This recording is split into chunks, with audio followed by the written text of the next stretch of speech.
Ladies and gentlemen, this is Nate Crosby, your host for today and forever. And welcome back to another episode of the Lawyers in the Making podcast, where it is my job to focus on the unique journeys to the law and law school of professionals in the legal field and law students.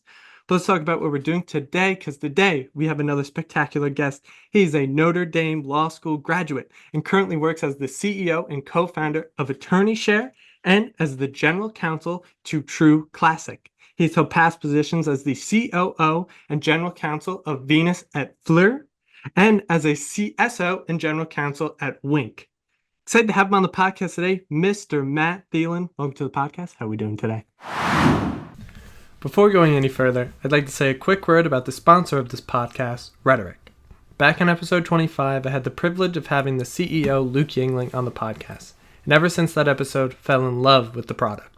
Rhetoric takes user briefs and motions and compares them against the text of opinions written by judges to identify ways to tailor their arguments to better persuade the judges handling their cases. Rhetoric's focus on persuasion and helps users find new ways to improve their odds of success through more persuasive arguments. Know more, win more. I was able to see a demo of the product, and its cutting-edge technology and fascinating features make for a product I am proud to sponsor, and further shows the new digital era the field of law has been entering thus far on my journey doing this podcast. If you decide to book a demo, let them know Nate sent you. Be sure to check them out in the show notes below or at userhetoric.com. One word, userhetoric.com. Now, back to the show. I'm doing great. Thank you for having me. Well, Matt, before we get started, can you tell the audience a little bit about yourself?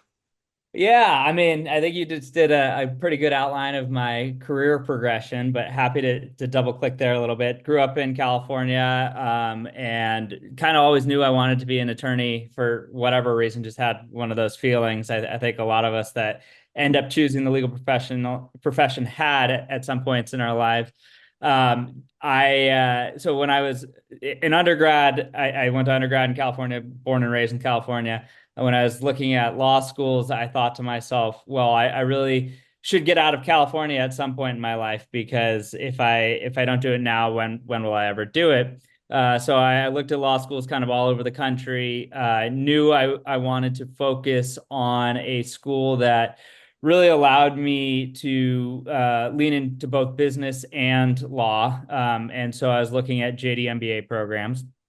And so I started looking through the list of J.D. MBA programs outside of California, and looked at a few schools kind of throughout the country, and eventually landed on Notre Dame. It felt right to me. Wanted to go to a school where collegiate athletics was important, which they are at Notre Dame. And wanted to go to a school which was more focused on collaboration between the students as opposed to highly competitive, cutthroat environment. I visited some schools where horror stories of students cutting out sections of the textbook so that other students couldn't study as effectively, and knew that was not the environment I wanted to partake in. And so I ended up in Notre Dame, focused on corporate law, corporate transactional work, and really M&A. It was nice to be able to see both sides of kind of the world, from both the business side as well as the legal side, while getting a JD MBA, and really understand how those two overlap, and how they impact each other. I'd like to think that business is a reaction to regulatory schemes, and then the regulators react to what businesses are doing, and it's an ongoing dance forever. So that's how I spent my college career, or my law school career. Decided to move back to California, and then from there I went to a litigation defense firm. Wasn't my first choice, but I had lost school loans I needed to start paying back. Found very quickly that it was not the right fit for me. So what I did is I actually moved to San Francisco. I have a very winding road of my legal career, just to let you know. Moved to San Francisco, and focus on kind of consulting and corporate strategy. And what I was doing was working with companies on their IP portfolio. So either Fortune 50s on how do we monetize and what do we do with our extensive patent portfolios. Qualcomm came to us and said, we have 10,000 patents, 100,000 patents. We're using 10% of them. What do we do with the rest? And then all the way down to pre-revenue startups. Obviously, it was San Francisco, so a lot of venture capital money flowing around, a lot of early stage venture. And they would come to us and say, hey, we have this vision for where we want the business to go. What IP do we actually need to get? And so did that work for a while, found myself gravitating more and more to the early stage startups. I just found it was where I could have the biggest impact. It was where having kind of a breadth of knowledge in legal, finance, operations, a whole different variety of areas that I could impact the business. And I found that very attractive. And then, so as I was gravitating over there, I had some friends at a big venture capital fund called Bessemer Venture Partners, who were deploying a lot of money into a e-commerce business in a heavily regulated space, and they wanted someone to come in and own the regulatory side of the business. They also wanted kind of an adult to help babysit their $15 million check to make sure that everything was by the books and people were behaving appropriately. And so they said, hey, you should go down and meet the founders in LA. And I was like, well, it doesn't hurt to go down to LA and talk to them. And met with the founders, who were, of course, not looking for an attorney, because nobody is ever looking for an attorney unless you need an attorney. And so, but what I sold them on is, hey, you guys are spending a whole bunch of your time dealing with all this regulatory stuff, spending a whole bunch of time dealing with HR and other regulatory issues that that every business faces. And A, you're not good at it, so you should let someone else do it. And B, it's taking up a disproportionate amount of your time because you're not good at it. And you should, and what it's doing is distracting you from the parts of the business where you could have the biggest impact. And so that really resonated with them. They recruited me down from San Francisco. I really enjoyed living in San Francisco at the time. And I thought to myself, well, I was 28 at the time. And I thought to myself, well, this will look great on the resume. I'll do this for a year or two. I was the head, I think it was VP of legal, but I was the head of the legal department at 28 of a very fast rising venture backed business. And I was like, well, this will look great on the resume. I'll do this for a little bit and then I'll move back to San Francisco. That was 10 years ago at this point. I'm still in LA. That's how it goes sometimes. And I joined the startup at Series A, and I just kind of fell in love with the startup world. I ended up just diving in head first, took on more responsibility every year, everything from kind of corporate development around M&A and new product development to corporate finance. I led a bunch of our fundraising efforts. As well as eventually I led our IPO on the New York Stock Exchange, which was a lot of fun, a lot of work, but a great experience. And then really just kind of embraced the startup community. I became a mentor at a bunch of LA-based startups and really just realized that that's what I wanted to do for at least the foreseeable future. I won't say the rest of my life, but the foreseeable future. And so what it really meant during that phase, and that was 8 years, is that I really transitioned from being what I would call a traditional lawyer to truly an operator. And so I think that I've at this point fully transitioned away from what the majority of the world would consider an attorney doing to really providing business leadership and strategy and kind of running organizations. And so after leaving what was Club W at first, and then we rebranded to Winc. I took over a COO role at Venus A Fleur, which is a luxury floral company. Was running that company as COO, really enjoyed it, really enjoyed the team there. But connected with another very well-known attorney here in Los Angeles, Bob Simon. Our kids actually go to school together. We have young kids that go to school together, and we were supposed to have there was a birthday party that was supposed to be in a park somewhere, and it was raining, one of the few rainy days in Los Angeles, so we ended up taking shelter at one of the other parents' houses. Bob and I were both hiding in the corner, trying to avoid socializing with the other parents and just kind of passing the time. And we're making small talk. I asked Bob what he does, and Bob says, well, I'm a personal injury attorney here in Los Angeles. I run the Simon Law Group. And I didn't know anything about personal injury law, and because I'd spent my entire career doing corporate law. And so that didn't mean anything to me. But looking back on it, I should have known that Bob Simon has a very big reputation within the personal injury space here in California and nationally at this point. And so I was like, that's great, Bob. Congratulations. And he asked me what I do. And I said, well, I'm an attorney too, but really at this stage of my career, I'm much more of an operator. I spend a lot more time building and running startups. I've done it multiple times, sold a couple startups, IPO'd a startup. And he's like, wow, that's great. We should talk. And I'm like, because I have this great idea for a startup. If you've been in the venture back space for any amount of time, when someone comes to you and says that they have a great idea for a startup, alarm bells go off and red flags go up, because everyone has a great idea for a startup, and 9 times out of 10, they're a terrible idea for a startup. So Bob pitches me the idea on a referral marketplace for attorneys, and kind of goes into the details, et cetera, et cetera. And I'm like, that's not the worst idea that I've ever heard in my entire life. And I was like, well, it was great meeting you, Bob. I appreciate the time. Let's stay in touch. And I thought about it for a couple of weeks and kind of turned the idea over in my head multiple times and kind of let it marinate back there.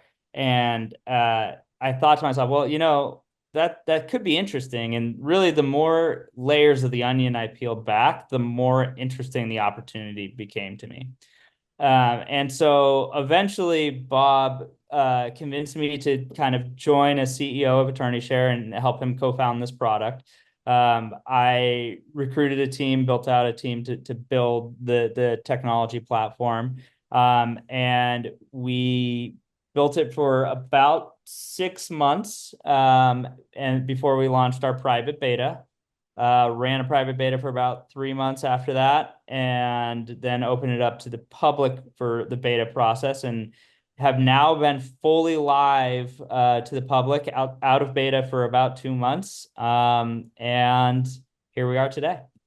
Well, first, congratulations on getting that new beta out, being live for 2 months. Now, Thank you.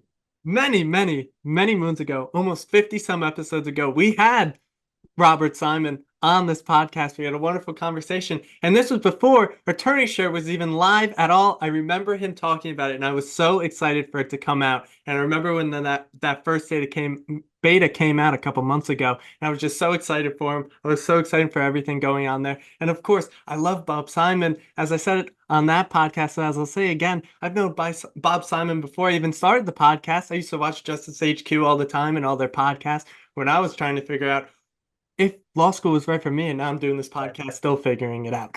But of course, what I love to hear all the way at the beginning, first of all, great guest introduction. It might have been one of the best I've ever had on this podcast. But very, very long-winded introduction. But you started with a simple question. You got a very long response. Well, you said that your career has been a very windy road, going from attorney to operator, changing and having all these different hats. And that's exactly what we love to talk about on this podcast, that there is no straight path, only your unique journey. And you certainly have a very unique journey. So let's get right into it. Let's go all the way back. It was a wonderful year. It was 2008. Who doesn't love 2000? Actually, no, a lot of people don't like 2008, now that I think about it. But you were at the University of San Diego and you Yep. graduated with a degree in economics. You were also the president of the Associated Students at University of San Diego. Look at that big stuff there. But that same year, you headed off to the University of Notre Dame Mendoza College of Business, as well as going to Notre Dame Law School. Now, just to start us off here, Matt, why'd you go to law school in the first place? Yeah, I mean, I think it's really one of those things where you just always, I think at a young age, some of us just have a feeling that that is the path that really resonates with you. And for whatever reason, difficult to put a finger on, but for whatever reason, I've always wanted to be an attorney. I did debate in high school and just kind of from a pretty early age, I think back in middle school, kind of even knew that's what I wanted to do. I actually made part of my undergrad decision was based on the fact that I knew I was going to go to law school after anyway. And so that impacted where I chose to go to undergrad. And so I don't know if there's like a specific moment in time where I could point to that, like, this is why I went to law school, but it was just kind of always a feeling and always something that I knew I wanted to do. Now, what I found funny is when you decided to go to Notre Dame, you wanted to get out of California. You may be the first person I've ever met who wants to get out of California. I have actually never been to California in my entire life. Oh, you got to come out. I, I will be there soon, Matt. Trust me. I need that weather. The weather is like the selling point. Like, I'm sold already just sitting out there on the beach. It's beautiful. But first year of law school, we love talking about it. People love it. People hate it. I got all the receipts. Trust me. Trust me. Yeah. I've got all the loves, I got all the hate. How was it for you? I am firmly in the camp that hated the first year of law school. I was a California boy. I grew up in Santa Cruz, California, which is a nice beach town. Went to undergrad in San Diego, where I had the opportunity to live a half block from the beach for 3 years, and didn't spend much time studying in undergrad. We'll just say it that way.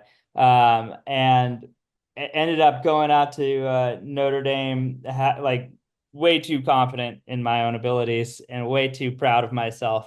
And that first year just kicked my ass between no longer being going from being one of the smartest people in the room to certainly one of the least intelligent people in the room of every classroom I was in, to being far away from home and kind of a support network, to dealing with South Bend weather and winters. It was combination of factors that was extremely challenging, but I think built some character. And I honestly wouldn't trade it for anything. I wouldn't trade my time at Notre Dame for anything. But I was definitely not in love with law school as a 1L.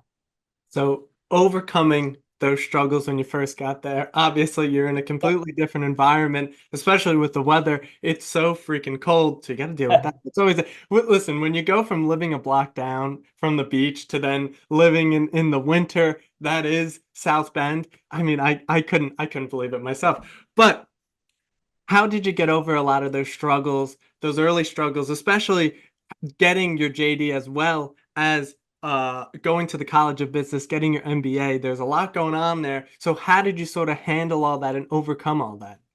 Yeah, I mean, I think you just lean on the fact that you wouldn't be there unless you deserved to be there to some degree. I mean, I think law school admissions does a good job of helping determine like who might be the right fit for their particular institution. And then I would also just encourage people to lean on their peers. I mean, the everyone struggles 1L year of law school. It's not unique to you, and everyone has questions and everyone has challenges. And so I think I would just be open and a little bit vulnerable with your peers and ask and like lean on them for support. So in saying that, how important was having that support system in your law school experience?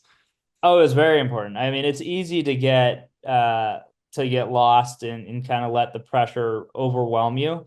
So I think leaning on your support system and knowing that even path like lean on your mentors. Any attorney will be able to empathize and sympathize with what you're going through, and just encourage you to proactively reach out to people for support, because vast majority of the time, people are willing to help each other out.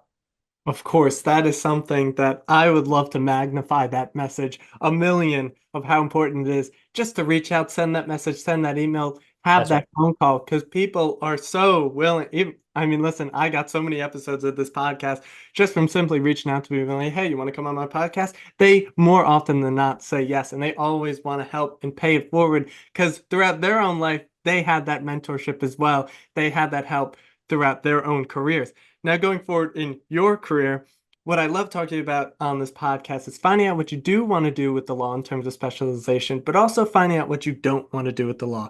Now, you were a mergers and acquisitions analyst at Press Ganey from 2011 to 2012, and then after law school, you were an associate at Collins, Murr, and Stewart. So can you talk about those experiences and how you sort of figured out why and how you wanted to do corporate M&A going forward?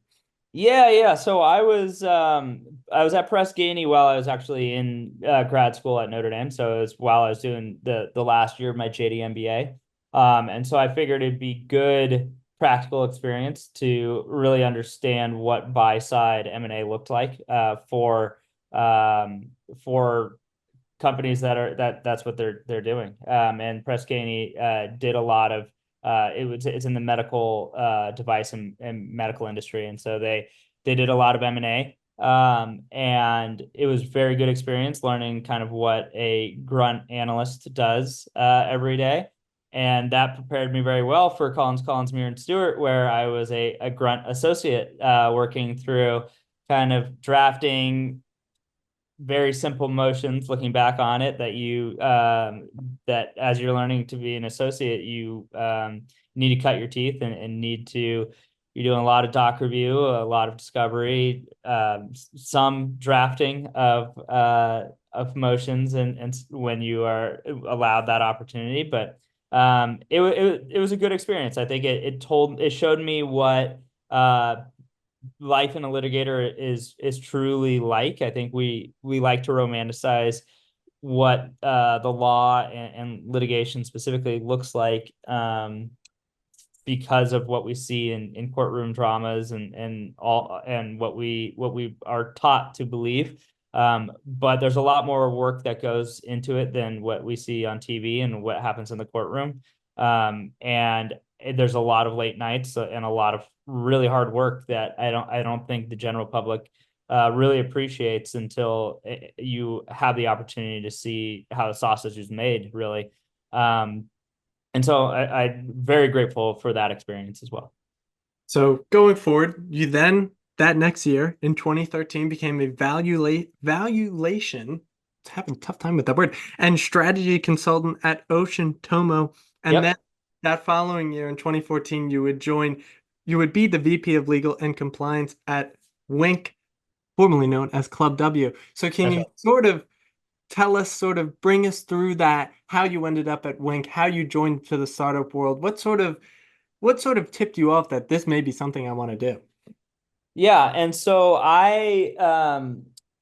well, at Collins, I realized that I wanted, it wasn't doing the exact work that I wanted to be doing. I wanted to really be focused more on the intersection of business and law as opposed to 100% litigation, which, I mean, nothing against litigators that they're more intelligent than me often. And but it just wasn't where my passion lied.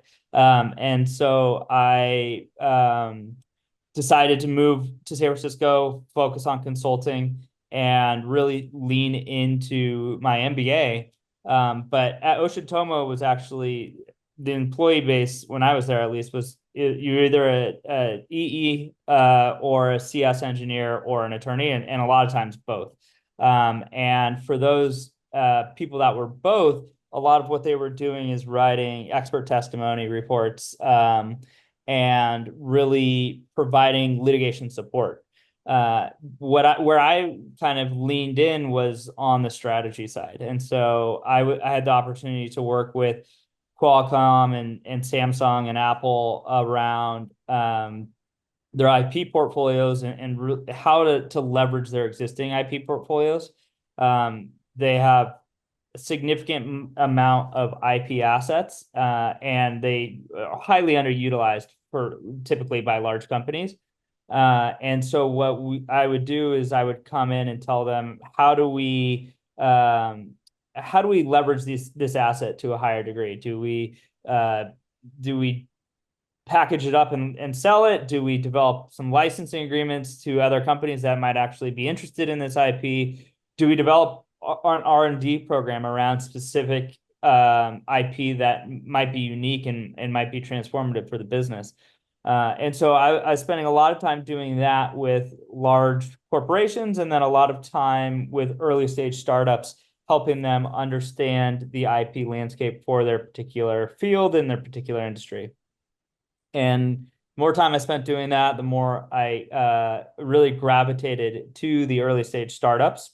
The early stage startups were just something I was really passionate about. They were young, they were dynamic, they were too brash, but they all wanted to change the world, and that was generally a good thing. And there was, especially at that time, it was 2013, 2014, there was a lot of activity in San Francisco in the startup community.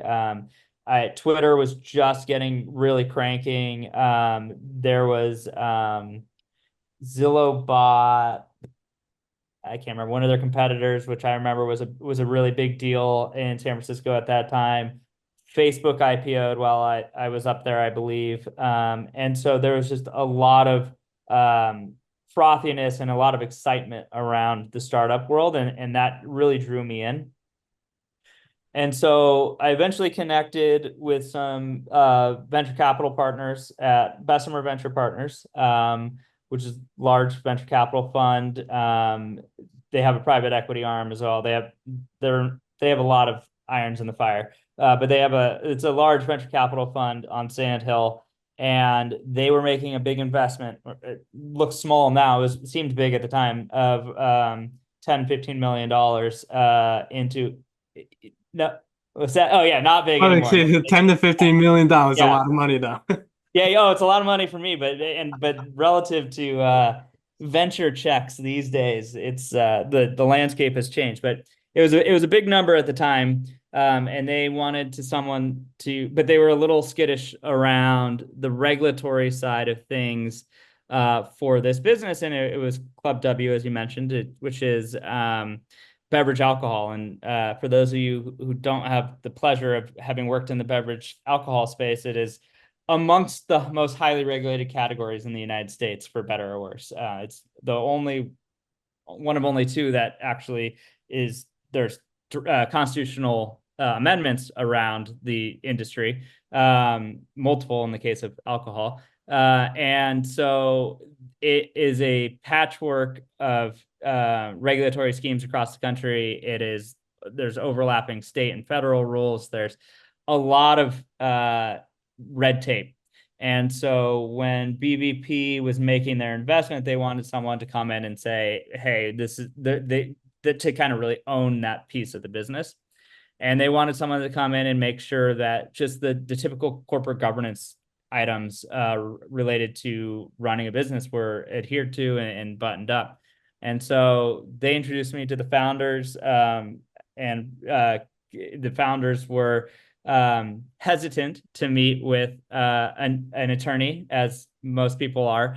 But I convinced them that I'd be able to solve a lot of their problems. I'd let them be able to focus on the parts of the business where they could have the biggest impact, and spend less time dealing with the regulatory and headaches and business filings and contract agreements and things that they're bad at, and added a lot of angst to their lives anyway. And so I convinced them to let me join. They recruited me down to LA. And I was young at that time. I'm still relatively young, but I was 28. And so I saw it as an opportunity to take over a legal department as a fairly young attorney, get that experience, and eventually move back to the Bay Area. But I fell in love with the startup community down here in LA. and fell in love with working with that team. And so I joined at the Series A and spent 8 years working there. I eventually took over corporate development, obviously legal and compliance. I ended up taking over corporate finance from a strategic perspective. We expanded across the entire country and internationally on the D2C side. I built a national sales team for wholesale. We expanded beverage categories. We originally started as just a winery, but expanded into some distilled spirits, some malt beverages as well. And then I led corporate finance, where I secured multiple rounds of debt, as well as multiple rounds of venture financing, culminating in our IPO on the New York Stock Exchange, which was also a pretty wild experience.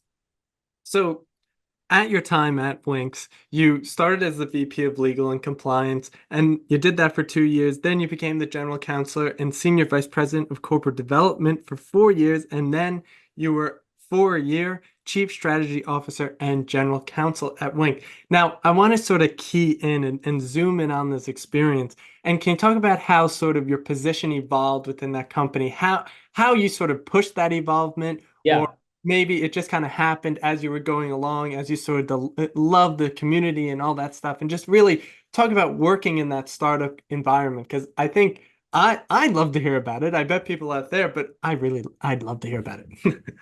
Yeah, I mean, I think it really comes down to just raising your hand, and like taking on more and more responsibility when the time comes. I think it was Steve Jobs. Someone said that, like, if you don't know how to do a job, like, take the job and figure it out, kind of situation. And that was very much my experience at Winc. I had no business being the head of a legal department at that age. But someone gave me the opportunity, and I jumped in and learned how to run a legal department. I didn't know a thing about beverage alcohol compliance when I joined, but I figured it out. And once I felt like I had a good handle on the legal side of things, not that you ever have a full, not that ever goes away, but once I felt like I had a good enough grasp, I said, okay, well, what else can I help with? Can I help with corporate finance? Can I help with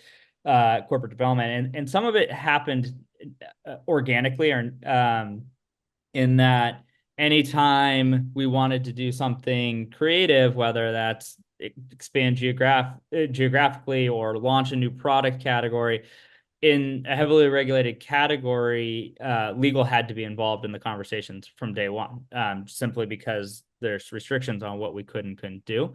And so as I was more and more involved in those conversations, and people began to trust me, my input more and my leadership more, it just made more and more sense to start rolling those teams and those responsibilities under my umbrella, so to speak. And that's really how I developed multiple, I don't want to say expertises, but how I developed multiple skill sets and was able to expand my responsibility over the course of time, is just continuing to raise my hand, continuing to earn people's trust, and continuing to just be passionate about what I was doing. Yeah, I think that's so important, and it goes exactly to what I've pretty much, and what all my guests have repeatedly said on this podcast, is that the most important way, or the best way to get some sort of experience, build that skill set, is to just go out and do it. Just throw yourself into the fire, throw yourself into the deep end. If you swim, you swim. If you don't, you figure out you may not have that skill set. That's exactly right. Yeah. So going forward, I want to talk about getting onto the New York Stock Exchange. I mean, that is incredible. That is absolutely incredible. Can you talk about, those moments leading up to finally getting to the stock exchange, finally opening that IPO? I mean, it was probably a very, very hectic time at the company. There's so many moving parts. It was, so yeah. In the legal part of it all, getting it all situated and well and ready to go and everything signed off. So how was working in that environment? How was, finally getting to that IPO? How was that? Yeah, I mean, it was a crazy time. I had the pleasure of being able to run both the legal side of the house, as well as what I would call like the finance side of the house. So not only did I have all the legal documents, responsibility for getting all the legal documents buttoned up, but I also ran the road show and put together the pitch materials and drafted the box and all of that fun stuff. But it was a ton of work. We actually I raised two private placement rounds that year, acquired another business, and IPO'd in the same calendar year. So it was a busy calendar year. And it was something I wouldn't trade. It was one of my favorite experiences of my professional career. I had the opportunity to work with Bank of America, which was a great opportunity. I was on calls with them 7 days a week for months. Had the opportunity to work with friends at Latham and Watkins, great firm, people that I really enjoyed working with, and still talk to today on both those groups of people. It was a ton of work, but it was a very exciting opportunity. Not a lot of people get the opportunity to take a company public and to lead that process. So to have been able to ring the bell and be on the floor of the New York Stock Exchange is just a special culmination of experiences for sure.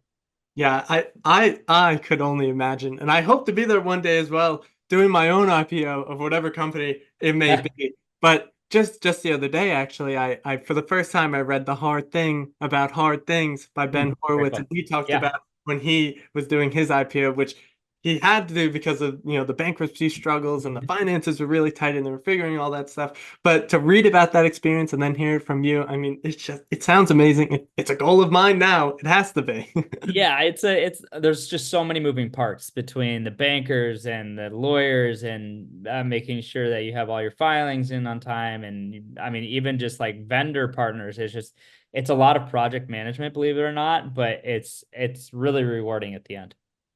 So, going beyond that, you then became the chief operating officer and general counsel at Venice et Fleur, which is, Yep. I don't know if that's how you say that. I like saying Venus A Fleur. Yep. Venus. See, that's the planet. I can't believe I said that wrong. But you started there. You started there in 2022 and you stopped there in 2023. So, can you talk about that experience? How was it? It was great. I really enjoyed the team there. It was very exciting time in that business because they were scaling very nicely, launching new product categories, expanding internationally, moving supply chains around. And so I got to be a part of a lot of that growth, which was really great. And I really loved the team there. Really great people, really enjoyed working with everyone. And from there, it just wanted to really help them grow and help them professionalize as much as I could. It had been it was still a family run business. They've scaled it to a very nice level without ever taking outside capital. And so just really smart operators getting it to the scale it had been. And what I would try to contribute there was taking it to the next level and really starting to figure out how to diversify revenue streams and diversify product offerings, and then improve margin across the board. And so really appreciated that experience and would honestly probably still be there today if I hadn't stumbled across the attorney share opportunity the way that I did. So Now, before Attorney Share, you actually, the year you joined that company, you got memberships into different advisory board member. You were a advisory board member at Hayo, Lo Ciento. See, I'm Puerto Rican. Yep. I know how to say that. And at Treat. Now, what exactly do you do as an advisory board member, and why did you decide to join those companies in specific? Yeah, I mean, believe it or not, that's only a small sample set of the companies that I'm an advisor at. Those are some of my favorites for sure. But what I've found is that I really enjoy working with early stage startups. So like from foundation stage, I think when I started working with Hio, it was just the co-founders, and they were just getting off the ground. And what it is, you end up seeing common themes across early stage startups. Now, sometimes there's nuance to issues and different challenges that are unique to that specific business. But more often than not, the problems facing early stage founders are universal, and they end up you end up being able to provide guidance to those early stage founders based on your own experiences once you've been doing this for a little bit. And so what I was able to do is just through my network connect with a lot of early stage founders, found companies and businesses that I was passionate about and people that I was really excited to work with. And specifically, Lo Siento and Ohio have seen extraordinary success over the past several years. They are both in the beverage category, so my background there was specifically relevant. But like I said, I think you see some universal truths from early stage startups. So even Treat is a AI business, which is completely outside of the realm of my experience, but still somewhere where I feel like it could add a lot of value. And it's just something I enjoy doing, quite frankly. So, in speaking about those common themes, those universal themes, that's something that I learned from reading the book I was just talking about, The Hard Thing About Hard Things. One of the key takeaways from it, which was like, I guess, disappointing for some people, it was actually nice for me, but that there is no right answers, there are no wrong answers. There may not be a right or wrong answer. You just got to, you got to have the confidence to do it. A lot of the decisions that you make, especially in the startup world, are low information. You don't get a lot to work with. You just got to, shoot in the dark. So what are some of those common themes you see in the startup land? And what are some things that you give as an advisory board member, even at your time at Winc? What are some advice do you give to those startup founders to sort of guide them in the right direction? Yeah, I mean, I want to just double back to what you said is like, I think a lot of times you have to go on very little information, commit, make a decision, know that it's going to be the wrong decision and be comfortable with that. I think one of the big reasons that attorneys make bad business people is that they're not comfortable with that. And I think that holds true both when you're talking about an attorney trying to enter a large established business, but it's certainly true when you're talking about trying to help an early stage startup. You cannot let perfect be the enemy of good, and let people, you have to start being comfortable with, I know 70% of the answer, let's go and move forward, because nothing will kill a business faster than waiting another 3-4 weeks to get to 95%. And so what you just have to be comfortable doing is with that uncertainty and with that, with not all the I's dotted and not all the T's crossed, is just do the best you can. Don't get me wrong, but you have to be comfortable moving with some imperfection. The other thing I would say is that it's going to be messy. It's going to be stressful. It's going to be long days and long nights and weekends. And if you're not comfortable with that, the startup world is certainly not for you. And I think that goes for founders, and it also goes for employees. Like, you have to be comfortable with a certain level of risk and uncertainty. You don't know when your next round of financing is coming. You don't know if the business is going to be able to make payroll in 3 weeks, much less 3 months. And so there's a reason why startups tend to be a young person's game, because the more responsibilities and the more obligations you have later in life makes those decisions harder. But I think the lack of certainty is one of those universal truths kind of in everything that startup is involved with. Yeah, and just to go back to that first point, when you're putting off that decision for a couple months, I think I forget which podcast it was on, but Mark Andreessen was on a podcast I was listening to, and he said most startups don't die of starvation; they die of indigestion. So Yeah, it goes with a lot of decision making, but a lot of decisions that you have no idea what the outcome may look like. You have very low information, like you said. You just got to have that confidence to make that decision. And if it goes wrong, it goes wrong. It goes right, it goes right. But you got to keep looking towards the future. that's right. Specifically in the, say, I'm talking about the book so much because I just wrote a whole book review about it. But he says when you're looking at, or think of yourself as like driving around a racetrack, you're a racetrack driver. You don't want to be looking at the wall. You have to be looking at the road, because if you're looking at the wall, you're going to go right into it. So forget about all the things that might go wrong. Focus on the things that could go right, and your success may lay on the other side. But now we go to Attorney Share, which you are the CEO and co-founder. So can you talk Yep. about what Attorney Share is and how it came about? Yeah. So Attorney Share is a referral marketplace for attorneys. It's B2B. For those of you who don't know much about the contingency space, or consumer litigation, don't feel bad. I didn't know anything about it until 24, 36 months ago. But referrals are a massive driver of value within the industry. And so much so that I think there's an argument that referrals drive more case volume, and potentially more value than self-generated leads. And so what Attorney Share aims to do is to facilitate that process and to really streamline the referral process for all attorneys.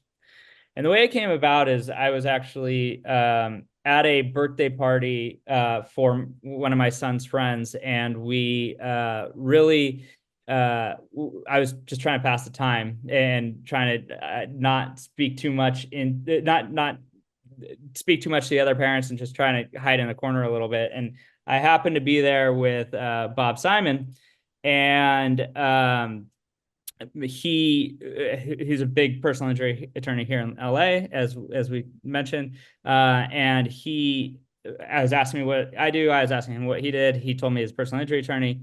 I told him that I was a attorney, but didn't really practice anymore. And so what I really spent the majority of my time doing was building and growing startups. And so he said, I have this great idea for you. And so that was the genesis of this whole thing. Yeah.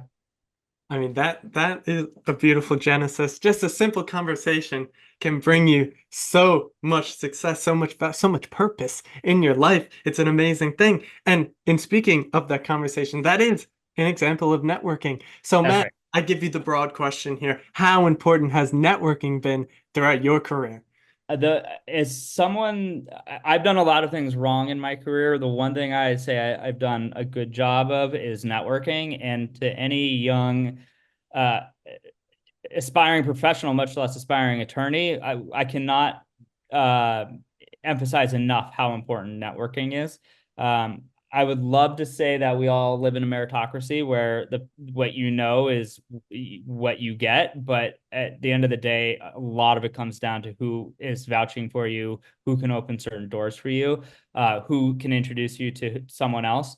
I made it a point early in my career to go to one or two networking events, no matter what I was doing. If I was looking for a job, if I was not looking for a job, if I was busy, if I was exhausted from working 80-hour weeks, I would still try to find time to go to a networking event, because you never know when that's going to open a new opportunity for you. And then the other piece I would say to that is you never know when a conversation is going to be valuable to you. I've met people at networking events or been connected to people that I didn't talk to for 5 years, and then we bump into each other, and all of a sudden the time and place is right, and they can change your life. And so I would say always treat people with respect, always treat the conversation you're having as an important one, and just put in the effort and put in the time.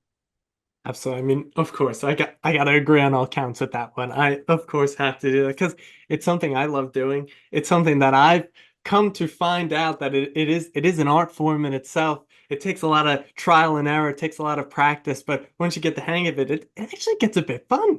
That's right. And just be yourself. People want to talk and get to know other people. We're social creatures. Like, it doesn't all have to be work related. It doesn't all have to be, hey, how can this person help me further my career? Just get to know people, get to understand what motivates them, what they're looking for. And eventually you do that enough, good things will happen.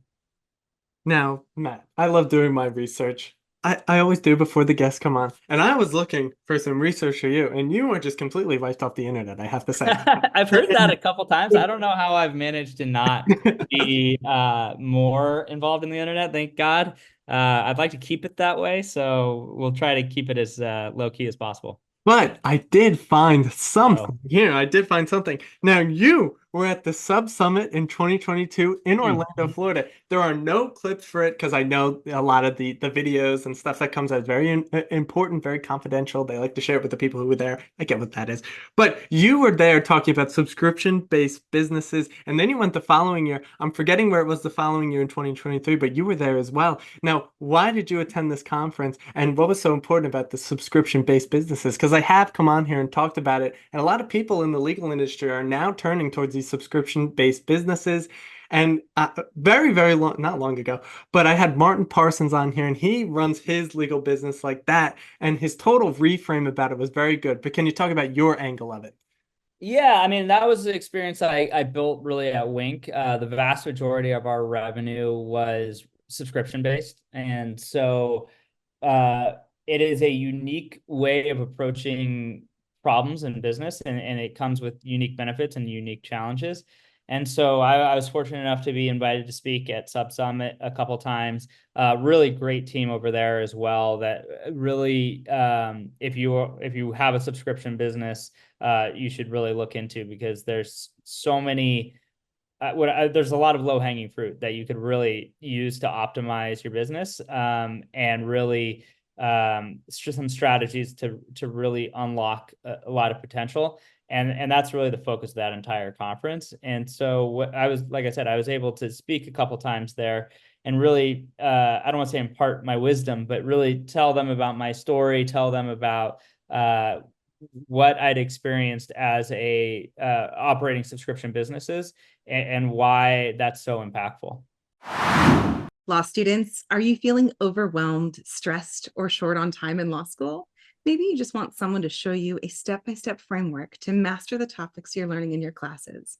I know the pressure you're under, and I've got the perfect solution for you.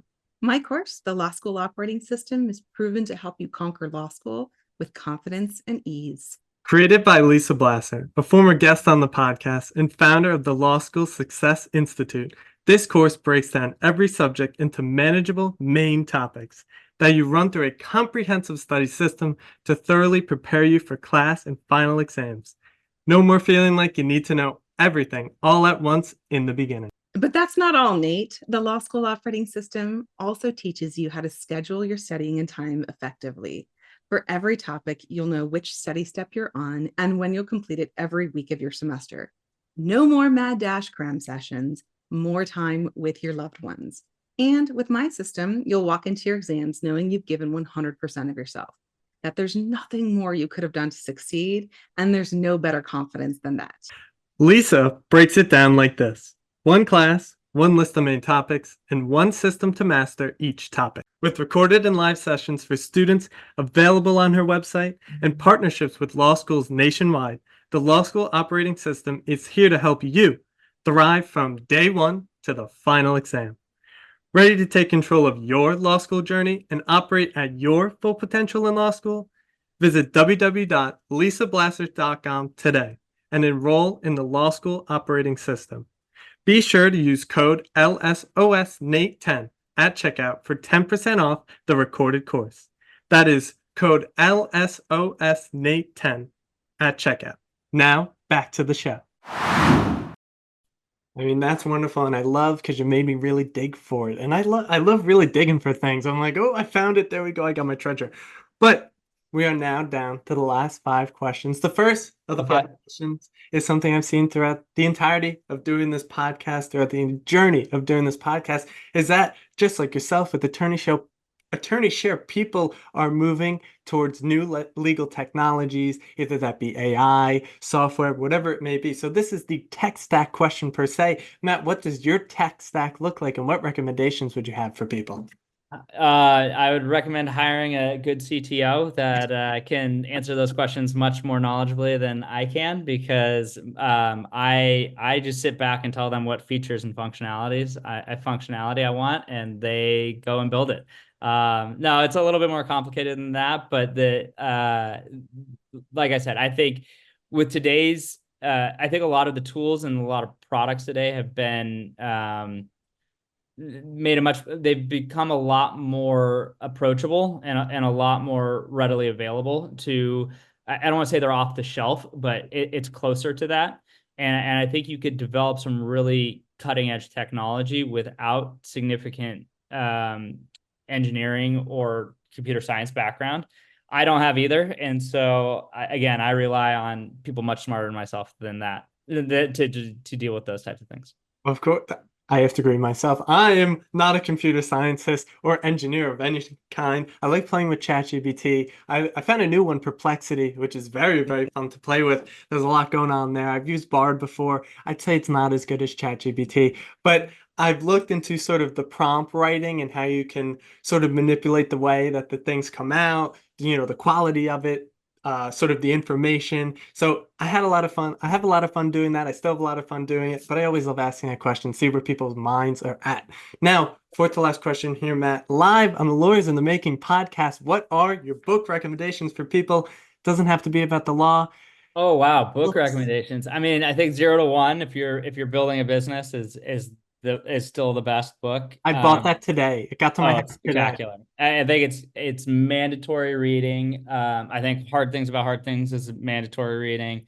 I think what's the Brad Field one? Is it Are You Smarter Than Your Attorney? Venture book.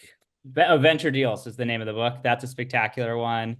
And then the other one I would say is, let me just look it up here since I have it on my phone. It is the I'll have to get back to you. Just give me 2 seconds. It's it is sorry, it's gonna bother me unless I find it. This is live in color. I know, right? I will have to get back to you on that one. I can't remember the name of it. But it's very good if you're building a marketplace product. It is. I don't know where my audiobooks are right now on my phone. But yeah, I'll let you know. Well, that's wonderful. Those were great recommendations. I have 2 of them already. So I'm feeling good here. I'm just getting ready today to start 0 to 1. I'm very, very excited to read it. I love Peter Thiel. I listen to a lot of the podcasts he goes on. I've listened to a lot of the lectures he's done. I'm pretty obsessed with him, to be honest. But and as well, hard thing about hard things. I just wrote a review about it. That's how good it was. I read it in 2 days. That's how good. I was like, oh my God, I have to finish this today. But third to last question here. What are the sorts of things you consume, not food, consume on a daily basis, either that be through social media, Twitter, Instagram, LinkedIn, any podcasts you listen to that you enjoy, any Substacks you read that you enjoy? What is crossing the transom of Matt's mind on a daily basis? Oh, geez. Honestly, between raising 2 kids and trying to build a business, I don't have a lot of time for pleasure reading or even podcasts, quite frankly. I think I try to list. I'm on a few of the listservs. Cooley has a great listserv for venture capital businesses, as does Bessemer Venture Partners. I mentioned them previously. Really enjoy the articles that they publish because those 2 groups are as close to the ecosystem as anyone. And then like I said, just try to reach out to people, network, quite frankly, with people that I know are smarter than me and more dialed in than me, and pick their brains on everything I'm doing and what they're seeing. Of course. Now, second to last question here. You're building a business, you got your 2 kids, you got all this going on, but what does an ideal Friday night and Sunday morning look for Matt? Friday night is recover from the week and try not to try to relax and try to maybe watch a show or a good movie. Just started The Boys, which is okay so far. We'll see. I'm a couple episodes in. And then pour myself a nice big glass of wine and try to unwind. And then Sunday mornings, it's usually playing with the kids and answering a few emails in advance of the week, so I'm not overwhelmed on Monday. Well, and you're also living in beautiful California, and just a run down to the beach, something like that. Oh, that sounds like my ideal Friday night. I got to get to California, clearly. But Last question here, Matt. I do this at the end of every single episode, but what are your words of wisdom for the aspiring law students, the current law students, the legal professionals, and anyone out there? Yeah, I mean, I think we touched on a lot of it. I think it's ask a lot of questions. Don't just blindly jump into the legal profession generally, but even specific practice areas, like really cater it to what you want it to be. Like I said, I took a very winding road here and think that the legal profession can mean a lot of different things. And so I wouldn't pigeonhole yourself into having to do certain things a certain way. I wouldn't be too hard on yourself if you don't do great in law school. I didn't do great in law school. I wouldn't if you don't get that firm job that you want. There's a lot of paths to success in this industry and in life generally. And so I would continue to explore the opportunities around you and not get too down on yourself when things don't work out the way you think that they should or the way that you think you want them to. Well, Matt, beautifully said. And it goes to that tagline once again. I'll say it again and again. It will probably end up on my grave at this point, but there is no straight path. Even There's no if straight it's not path. in the legal industry, in any industry, in your whole life, it is only your unique journey. So hold on, for God's sake, hold on like you can never hold on again, and enjoy the ride. But Matt, that is the episode. That is the pod. So thank you so much for coming on here, spreading your wisdom, spreading your experiences. And for everyone out there listening, thank you for tuning in. Be sure to check us out. LawyersInTheMaking.substack.com, Lawyers in the Making, one word, substack.com, and I will see you all in the next one.